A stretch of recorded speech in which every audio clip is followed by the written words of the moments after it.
Тържества, достойни за половин вековен юбилей, нямаше. Джейми Ши продължи да дава редовните си брифинги за военната обстановка в Косово.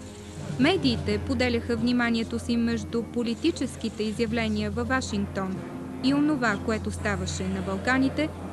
Представителите на световния журналистически елит тук заемаха гледната точка по-скоро на военни кореспонденти, отколкото на дипломатически репортери.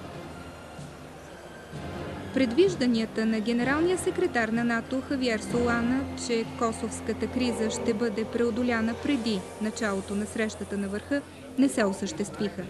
Във всички акценти на разговорите, във всяка фраза на политиците, във всяка промяна в програмата на форума се оглеждаха събитията в Югославия.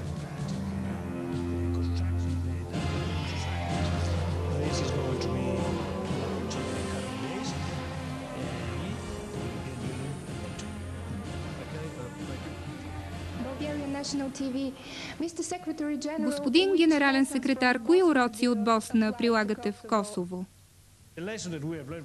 Уроците от Босна са твърде много.